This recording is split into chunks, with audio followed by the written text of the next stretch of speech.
What up, dudes? It's Gaz, and welcome to Warframe video. So, we're going to be going over a Helminth synergy video again today. And pretty similar to the video that we most recently did for Helminth synergy, Helminth Harrow. It's going to be involving Breach Surge, because you know what? We're actually doing Helminth Wisp today. And Breach Surge is already on Wisp, so it's not even a big deal. So, before we get into it, go to twitch.tv/Gaz_TTV and make sure you hit that follow button on the channel so you know when we go on live streams. Also, sub to this YouTube channel for all those Warframe video uploads. So Wisp. I have an Umbral Forma on Wisp, just saying, before we get into it. And I do really like Wisp a lot. And if you don't know how Wisp works already, let's just quickly go over her abilities really fast. So we've got her first ability, which will create these little flowers on the ground. You can select between the three. There is a shocking mote, which will shock enemies around you, do minimal damage. The green mote will give you increased attack speed and movement speed, and your teammates as well. And then health, the red one will give you an additional health pool and healing per second. And of course, like I said, you can actually have your teammates pick those up as well. Her second ability is a ghost that goes out and will distract enemies, also makes you invisible while you are while you have the ghost out there. You can also teleport to the ghost for brief invincibility. Got the third ability, Breach Surge, which will basically release a stun in an area that will stun the enemies, make them release mini ghosts from their body to attack the other enemies around them. When you kill the enemy, it's a guaranteed ghost to attack another enemy.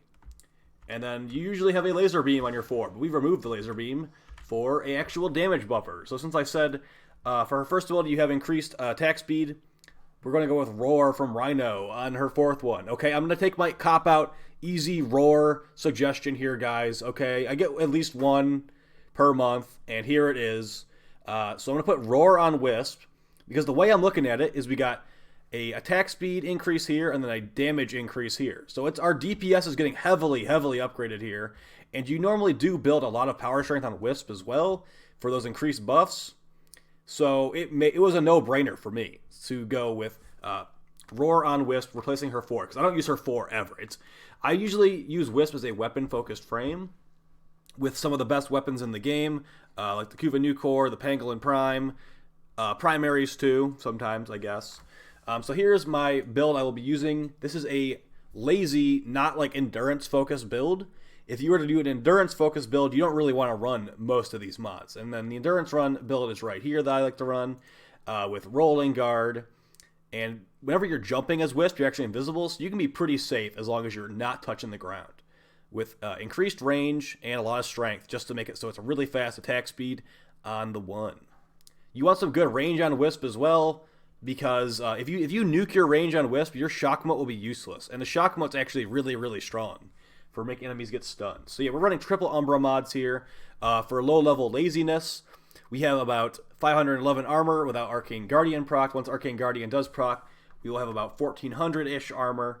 And without Guardian proc, we have 63% damage on our health reduced.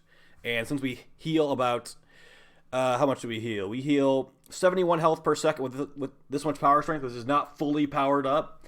We will definitely be getting a lot of EHP out of that. And of course, if you don't like natural talent, I like natural talent, you can either go for stretch for more range on your shock motes and your stun, or you could go for more strength with Augur Secrets.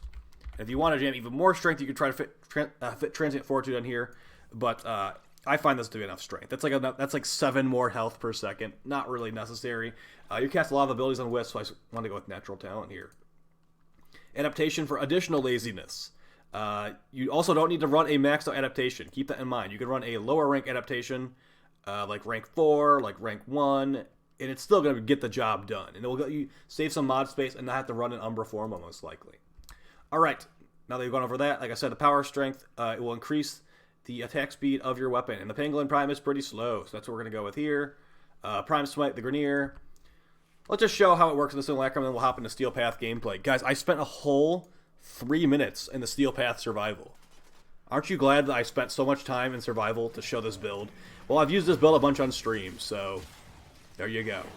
As you can see, once the Pangolin Prime gets 1 slash proc on the enemies, after we've used Roar and Breach Surge, it will annihilate them completely. It basically takes 1 hit to kill like 5 Exo Goose Drag officers level 175. So yeah, also keep in mind that Roar applies twice to slash proc. So if you're using the Pangolin Prime, the Cronin Prime, the Graham Prime, any slash proc focused melee weapon, you are going to be getting some big damage increases from using Roar if you're using slash proc based weaponry. And you can also use things like Toxin procs, Heat procs, etc., etc. But when we went with the Pangolin Prime here, we just went basically full into the slash procs. Now I'm going to actually take off Glider Might and put on some more attack speed, just because the Pangolin Prime is so slow. Let's give that a shot. Yeah, the reason I went with this on Wisp, the Roar, is because she already is a support frame, and she's actually a damage increasing support frame in the sense that the attack speed goes up, you stun the enemy is a good proc for condition overload. The health is going to make people more safe and feel pretty much immortal at normal enemy levels. And then Breach Surge will create the ghost attack everything. So I'm just like, let's go with Roar, make our teammates just so buffed up, the fact that we're there. And now here's the thing. You could technically use Dispensary from Protea instead, and that's actually going to make it where you'll be giving energy to your teammates as well, instead of giving them additional damage like we are with Roar. It's going to be up to you. Do you want a more support playstyle where you're giving your teammates energy? The one thing that Wisp doesn't usually give is either a damage buff or an energy buff. Here's increased attack speed to get those procs out faster.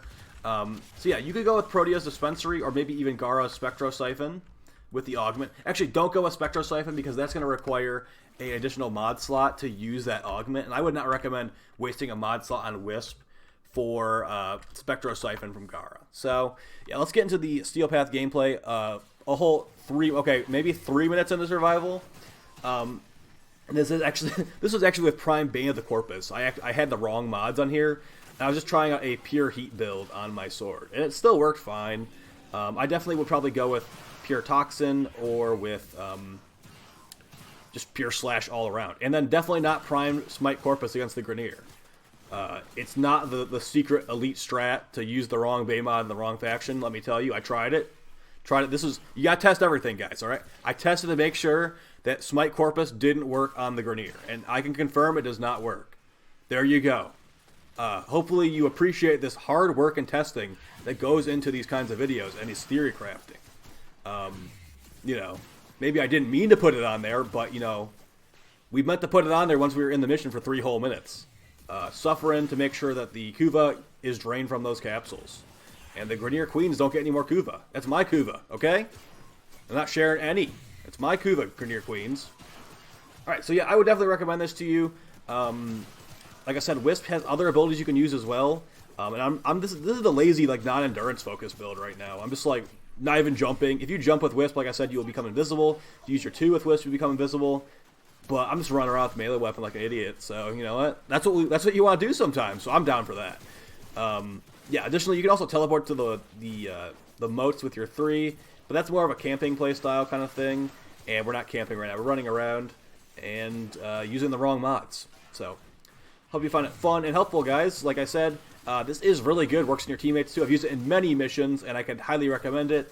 Protea's Dispensary is going to make it so your allies are going to get energy orbs. And that's pretty much the only use for Dispenser. And Dispenser did get nerfed for the Helminth version, where it has reduced duration versus the normal version. So, yeah, I mean, technically also Roar did as well. But, it makes more sense in my opinion. You're already increasing the attack speed. Who cares? It's 71% damage increase with this much power strength on Wisp. And, I mean, with Rhino, that would have been 100 and something %. But, they decided to nerf it, okay? I don't know what to tell you. So they decided to nerf it, and this is still really, really good. That additional damage, like I said, applies twice to Bane, slash blocks and all that stuff. So give it a shot. It also is really good with beam weapons like the Hoopa Newcourt. The weapons used in this video are very, very good with Roar. Because if you didn't know this, plus damage mods on beam weapons is basically more beneficial than multi-shot in a lot of cases because of the way that the mechanics of the beam weapon work. And then, like I said, the slash procs, Pangolin Prime, very, very slash-focused weapon. Really good stash chance, really good crit chance. You can get red crit slash procs with a crit chance Riven. And if you're running one 60-60 mod, it will be guaranteed double procs at 12x multiplier with Weeping Wounds as well, which you are running Weeping Wounds on this setup as well. So I'll talk to you guys next time.